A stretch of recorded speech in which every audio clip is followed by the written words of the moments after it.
Welcome to Messages from the Universe with Laurie Wondra. Laurie is an internationally renowned psychic medium, author, and shamanic practitioner, sharing insights from angels, guides, wisdom keepers, and teachers of the universe that help you navigate life's mysteries and transformations.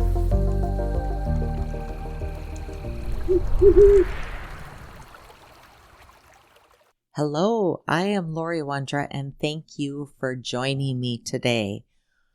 Earlier, I sat on my deck reading, feeling the warmth of the sun on my face, and trying to stay perfectly still as a hummingbird hovered above me at the feeder. I found myself wondering if I should make another batch of sugar water, or if these were the last precious days I'd see these tiny visitors before they migrate south. And nearby, a squirrel darted up and down the trees, already preparing for the months ahead, though he still hasn't discovered the acorns I set outside for him. The air feels different now. The mornings arrive cooler, the sun lingers lower in the sky, and evening shadows stretch longer each day. We are entering the season where daylight begins to fade, and for many of us, that change stirs emotions, sometimes melancholy, sometimes resistance. We notice the shortening days, the early sunsets, the chill in the night air, and we feel as though the light is slipping away. But what if this season isn't about losing the light at all? What if it's about learning to become the light? The earth invites us into the sacred time of reflection and renewal. It's a time to slow down, to turn inward, and to rediscover the inner spark that's always been within us. As the outer world grows darker, our task is to remember how to illuminate from within. Now, as a reminder, this is the northern hemisphere I'm speaking from. The southern hemisphere, they are entering into their springtime where they're gaining more light. And for them, this is a reminder of, again, to illuminate. So take a deep breath with me, inhaling the beauty of change, exhaling into stillness, quietness. And together, let's journey into the season of turning and awakening our own light. Every fall, we watch the sun set a little earlier, and our mornings begin in softer shadows. And for some, this means sadness or a sense of loss. Yet nature reminds us that these darker months are not a punishment. They are an invitation to turn inward, to reflect, to nourish the flame that already lives within us. The wheel of the year is always in motion. In summer, the days stretch long, filled with outward activity, warmth, and growth. And then, as autumn arrives, the balance begins to tip. Our ancestors marked this time with ceremonies of harvest and thanksgiving. They honored not only the abundance of the season, but also the wisdom of slowing down, of storing energy for the darker months to come. It is easy in our modern world to think of less daylight as a loss, but the earth isn't losing light. She's simply balancing. The light turns inward. Take this as an invitation from the universe. You are invited to turn inward. Have you noticed how animals prepare for the season? Squirrels gathering acorns, birds flying south, the trees releasing their leaves, and each one is following the rhythm of nature. And we too are invited to follow that rhythm. Instead of clinging to the outward energy of summer, what if we softened into the reflective energy of fall and winter? What if we allowed ourselves to trust this natural rhythm? Trusting that the cycle is wise, that the darkness holds as much purpose as the light. Pause for a moment and ask yourself, How might I align with Mother Earth's rhythm instead of resisting it? I look at this time as the gift of darkness, and darkness is often misunderstood. We're taught to fear it, to equate it with emptiness or loss. Have you had times in your life where you've been afraid of the dark, unable to see what is there? Your mind tells you there's something there, but I can't see it, so it must be scary. The darkness is not the absence of light, it is the space of infinite possibility. Think about it. Seeds need the darkness of soil before they can sprout. Babies are nurtured in the darkness of the womb, and even the stars, those tiny eternal flames, can only be seen against the backdrop of a dark night sky. Darkness is not empty, it's full. It's full of potential, full of mystery, full of unseen growth. I remember as a young adult sitting in my living room on a winter evening with only the glow of a fire or a few candles creating this magical light in the room. And outside the world was still and it was cold, but inside there was warmth, reflection, and a very different kind of light. Those nights taught me that the darkness is not here to take something away. It's here to give us a different gift. It's here to give us the opportunity to create, to look for the possibility of starting something new. So I ask you to reflect. What gifts has darkness brought into your life? Maybe it was a period of quiet that allowed you to heal. Maybe it was a time of waiting that later blossomed into new beginnings. Or maybe it was simply the way the night sky reminded you how vast and magical the universe really is. Now take a deep breath and let us question, what gifts has darkness brought me? This season is your reminder that you carry your own flame. It's becoming your own light. You don't lose the light when the sun sets earlier. You shift into being the keeper of your own radiance. Reflection, meditation, journaling, or simply sitting in stillness can become daily rituals that ignite that inner glow, that help you remember of your own light. And if the outer light fades earlier each day, where does that leave us? Well, the answer is simple. We become the light because we are the light. We are from light. You are not dependent only on the sun to feel illuminated. You are a spark of the divine, carrying an eternal flame within you. That flame is your spirit, your heart, your connection to Source. You come from Source. You are Source. Therefore, you are light. The astral beings from beyond always remind me that they see us as light. They say, I see your brilliance, or I see you're a bit dim today. They remind us we are light. There are so many ways to nurture our flame. Here's a few. Each morning, try naming 3 things you're grateful for. Gratitude is like oxygen for your soul. It fuels your light. Maybe light a candle at dusk or dawn. As you watch the flame, set an intention for how you want to carry your light through the day. Surround yourself with warmth, colors, stones, or symbols that remind you of your radiance. Wear a golden scarf, hold a piece of citrine, or place a glowing candle by your bedside.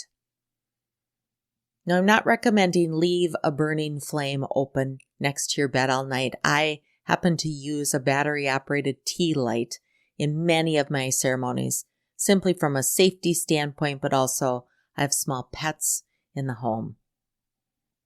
But perhaps more importantly, this is about shining through your kindness. Every act of love, every word of encouragement, every moment of compassion is a spark of light you bring into the world. It's a representation of your divine source. So I invite you to ask yourself, where do you feel your inner flame is strongest? Is it in your heart when you love deeply? Is it in your mind when you share wisdom? Is it your spirit when you connect with the divine?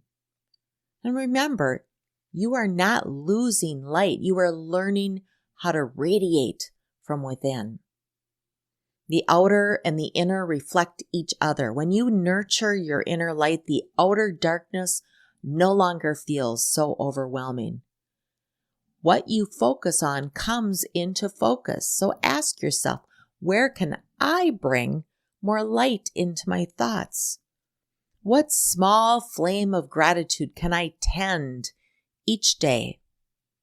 How can I shine in kindness even in the quieter months? I also want to acknowledge that this season can be challenging. Many people feel their mood dip when the days grow shorter. The quiet can sometimes feel incredibly heavy, isolating, and dark. And this is natural. Your body, your spirit are attuning to the different rhythms of the season. The vibration of the animals leaving or preparing to leave create a different vibration, and we are aware of this shift in vibration. We acknowledge it in springtime when the birds return and we open the windows and we hear nature and the activity of nature. And this season, we become quieter. The animals become quieter, and this is natural. Your body and spirit are attuning to a different rhythm. There are ways to support yourself through this transition. Step outside each morning, even if the sky is gray. Take a few deep breaths, stretch your body, raise your arms out and feel the air. Connect with the earth beneath your feet. Remind yourself that the sun is always shining, even when the clouds veil it. Practice sound or breath work, simple humming or toning or intentional breathing. These provide vibrations that awaken your energy and keep your light circulating. Create what I like to call a light corner in your home. Fill it with light, some candles, twinkling lights, sacred objects that remind you of your radiance. Let this be a place you visit when you need to reconnect or be reminded of your internal flame. Now, you also might ask, how can I maintain or hold my light when there's so much darkness in the world, or others don't seem to be able to find their own light? Just a reminder that all is in balance. It may feel that there is so much darkness, but there's also so much light. The southern hemisphere is gaining light each day. When we talk about holding our light, it's easy to imagine protecting ourselves from others, negativity by putting up walls or shields. But I want to offer a different perspective. We are not here to hide or to shrink. We're here to shine. Your light is not fragile. It is not something that can be stolen or extinguished by someone else's darkness. Darkness does not have the power over light. One small flame in a dark room illuminates everything. And the key is not to shield your light. It's actually to turn it up. When you encounter someone who's heavy, negative, or even giving up, imagine yourself turning the dial of your inner flame brighter. Imagine your heart glowing so strong that it fills not only your body, but the space around you. You're not blocking energy. You are transforming it. Think of it like this. When someone is lost in the dark, what they most need is a steady light to guide them. They don't need a wall or a barrier. They need a light. And you have that ability. As humans, we're built to provide light. Here are some ways to do this each and every day. First, stay present. When someone else is struggling, you don't need to fix them. Just be steady. Your calm presence is already a light.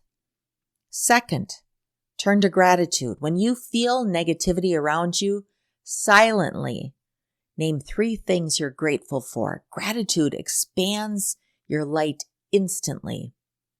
Third, embody love. Smile, breathe, speak gently. Remember, love is the highest frequency and it radiates far beyond words. Fourth, choose expansion over contraction. Instead of shrinking or withdrawing when you sense negativity, expand.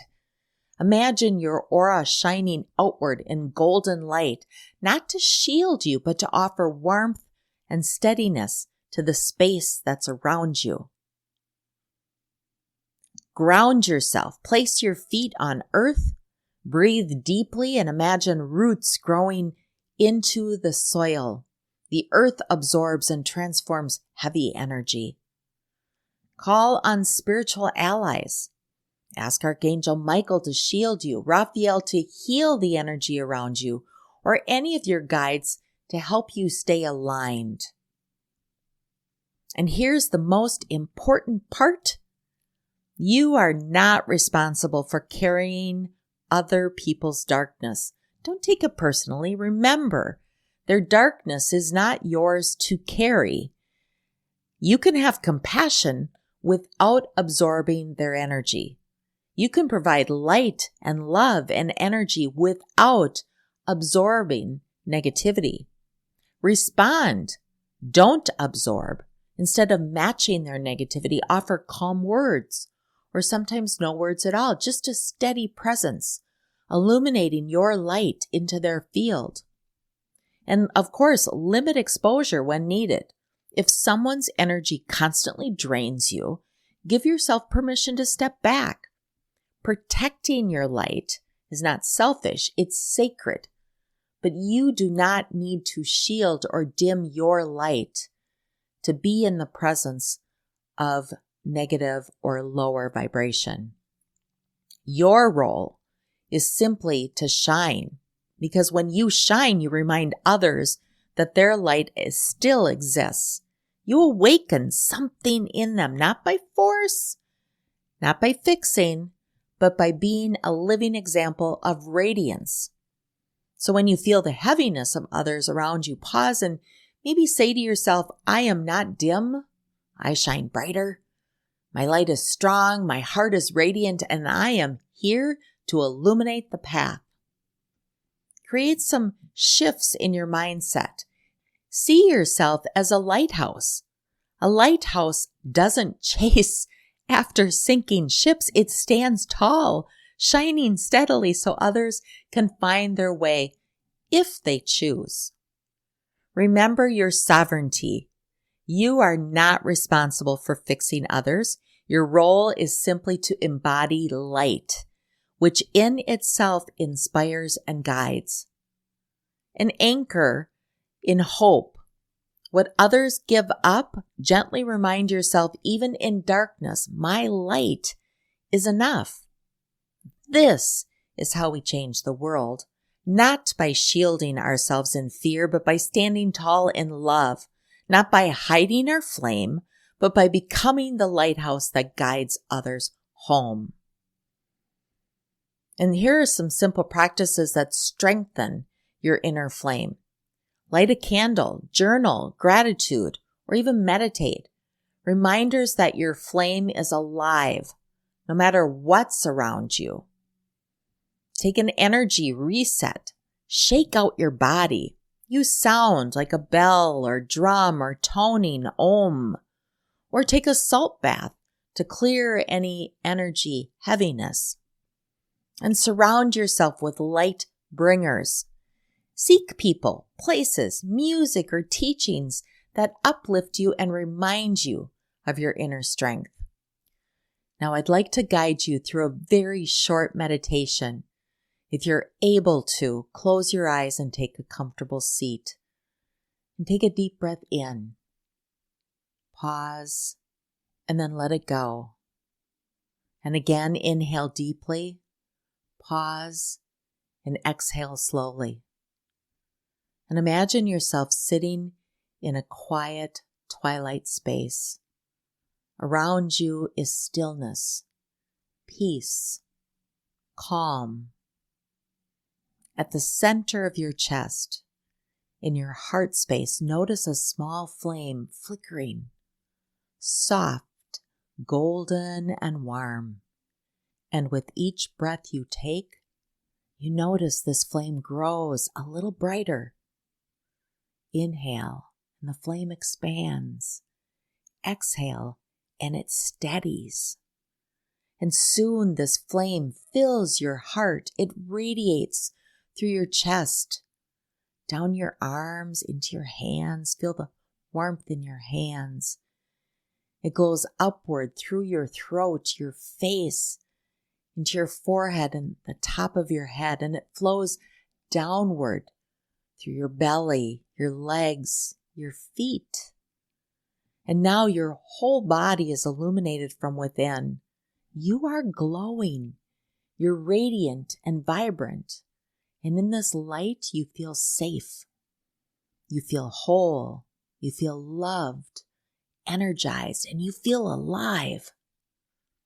Say silently to yourself, I'm not losing the light. I am becoming the light. And take a few more breaths here, resting in your own radiance. And when you're ready, imagine carrying this light with you into the day, into the following days, into your relationships, into the season ahead. Everywhere you go, this light is you, and it radiates outward. And gently open your eyes. Take a cleansing breath and just notice how you feel. And as we step into fall and winter, remember the turning of seasons is not here to take something from you. It's here to invite you to go deeper into yourself.